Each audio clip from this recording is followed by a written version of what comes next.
자, 요새 뭐만 하면 세무조사 들어온다 뭐 이런 영상들이 자주 보이더라고요. 근데 그 중에서 틀린 내용을 올린 분들도 많은데 오늘 정리를 좀 해드릴게요. 여러분들이 평소에 현금 입출금을 하거나 또는 가족끼리 계좌이체를 자주 하는 편이다 라는 분들이라면 제대로 알고 계시면 좋을 것 같습니다. 먼저 일정 금액의 현금을 입금하거나 인출하면 국세청에서 내 기록을 확인한다고 알고 계실 거예요. 그리고 이 부분도 올해부터 좀 바뀌었는데 예전에는 우리가 은행에서 500만원 이상의 현금을 인출할 때는 비교적 간단한 문진표를 작성했어요. 근데 요새는 좀 까다롭게 바뀌어서 특히 1천만원 이상 현금을 인출할 경우 은행 책임자와 자세한 면담을 해야 되는데 이때 돈을 어디다 사용할 건지 제대로 말을 하지 않으면 은행 책임자가 경찰에 신고를 해야 되는 의무가 생겼어요. 아무래도 보이스피싱 예방 차원에서 강화됐는데요. 근데 이거 말고도 여러분들이 1,000만원 이상 현금으로 입출금을 하면 금융위원회 금융정보분석원이라는 곳에 보고가 들어가요. 그 다음 국세청으로 보고가 가는데 이때 모든 거래가 다 보고되는 건 아니에요. 그러니까 1,000만원 이상 입출금 한두 번 했다고 국세청까지 보고가 다 들어가는 게 아니라 국세청에는 의심 가는 일부 거래만 보고됩니다. 왜 내 돈을 보고하냐 라고 생각할 수 있어요. 사실 주목적은 탈세죠. 탈세를 막기 위해서라고 보시면 돼요. 그럼 여기서 1,000만원씩 아니라 900만원씩 여러 번 거래하면 되는 거 아니냐 이렇게 생각하는 분들도 계실 것 같아요. 근데 아닙니다. 이 부분을 정확히 말씀드리면 먼저 A은행에서 900만원 현금 거래하고 B은행에서 900만원 거래하면 통보는 되지 않아요. 은행끼리 고객들의 입출금 내역을 상시 공유하고 있는 게 아니라서 보고되지는 않습니다. 근데 A은행에서 하루에 900만원씩 여러 번 인출했다면 그건 금융정보분석원에 보고가 가는 거예요. 그럼 또 이렇게 생각하실 거예요. 그러면 하루에 몇백만원씩 매일 거래하면 그건 괜찮은 거냐? 이런 경우는 영업점 직원이 자체적으로 판단해서 1,000만원 이하 거래라도 금융거래가 의심거래로 보여지면 규정상 보고를 하게 되어 있어요. 그러니까 이것도 뭐 하루 이틀 거래했다고 의심거래로 판단하는 건 아니고 이번 달에 900만원씩 대 6번 이상 거래를 하면 은행원이 물어볼 거예요. 어떤 이유로 입출금을 하시냐. 근데 만약 이때 구체적인 사유가 없으면 경찰 신고와 함께 국세청까지 보고가 가게 됩니다. 그리고 입금과 출금 금액은 따로 보기 때문에 900만원을 입금하고 또 900만원을 출금했다고 통보되지는 않으니까 이 부분을 정확히 알고 계시면 좋을 것 같아요.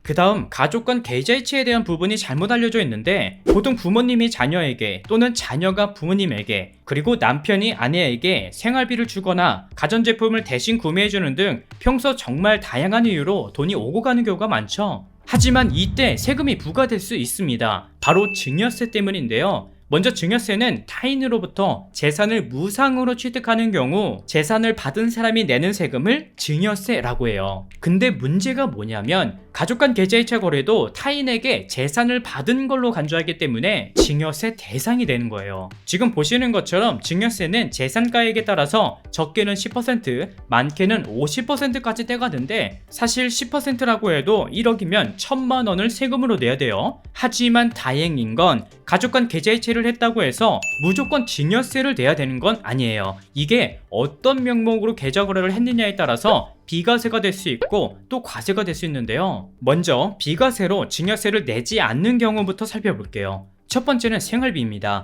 근데 여기서 많은 분들이 생활비는 증여세 비과세 대상이니까 괜찮다 라고 말하는 분들이 정말 많아요. 하지만 반은 맞고 반은 틀렸습니다. 먼저 생활비가 비과세가 되려면 몇 가지 조건이 있어요. 기본적으로 생활비는 금액적으로 제한을 두고 있지는 않아요. 그러니까 사람마다 생활비의 수준이 모두 다를 수 있기 때문에 제한은 없는데 만약 생활비 명목으로 받은 돈을 재산으로 취득을 한다면 이때는 금액과 상관없이 증여세로 봐요. 예를 들면 생활비로 받은 돈을 주식이나 아파트 구입, 정기적금 등으로 활용했다면 모두 증여가 되는 거예요. 그리고 생활비로 받은 사람을 내가 부양할 의무가 있어야 생활비를 주더라도 과세되지 않습니다. 근데 가끔 생활비 명목으로 몇 년치를 한 번에 입금해 주시는 분들도 간혹 계시는데 이거 안 됩니다. 생활비는 주기적으로 입금을 해야 비과세로 인정이 된다는 점을 기억해 주세요. 두 번째는 혼수용품인데요. 보통 부모가 자녀 결혼시킬 때 TV나 냉장고, 세탁기 같은 고가의 전자제품을 사주는 경우가 대부분이죠.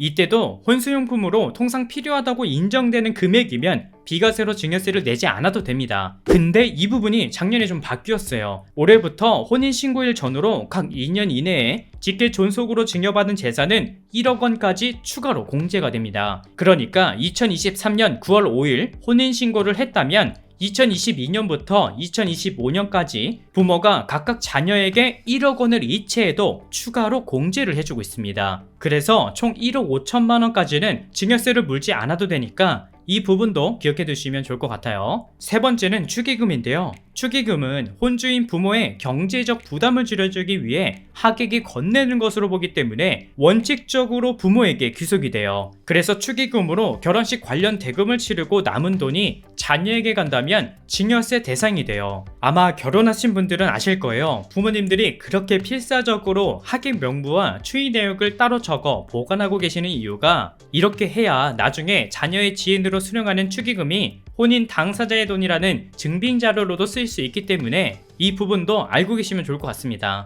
그럼 생활비와 혼수용품 그리고 축의금을 제외하고 나머지 경우는 모두 증여세를 내야 되느냐? 아니에요. 증여재산도 얼마냐에 따라서 일정 금액까지는 공제해 주는 게 있어요.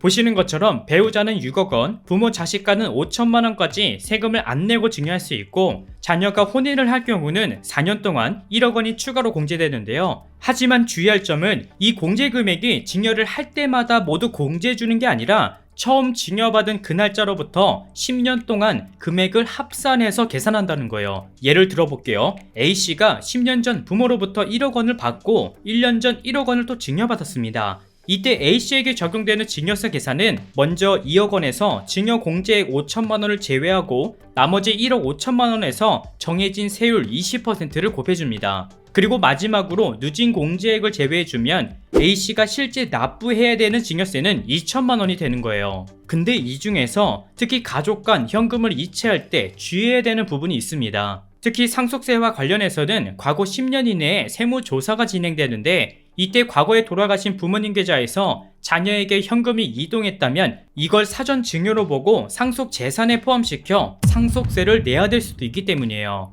따라서 부모에게 돈을 받고 가전제품을 대신 구입한 상황이라도 해당 내역이 증여가 아니라는 증빙자료를 제출하지 않으면 모두 상속세로 과세될 수 있기 때문에 평소 가족끼리 현금을 자주 이체하는 분들은 이체할 때 정확한 내용을 남겨놓는 게 큰 도움이 될 수 있습니다. 물론 지금 당장은 아니더라도 향후 이체 내역을 반드시 확인해야 할 때가 생길 수 있으니까 귀찮더라도 평소에 메모 잘 남겨두면 도움이 될 수 있다는 점 꼭 기억해 주세요. 보통 부모님들이 자녀에게 주택 매입자금이나 생활비 등을 지원해 주실 때 증여세 문제로 계좌거래가 아닌 현금으로 주시는 경우가 있는데 오늘 내용을 미리 알고 계시면 나중에 문제가 생기더라도 대처할 수 있기 때문에 잘 참고하셨으면 좋겠습니다.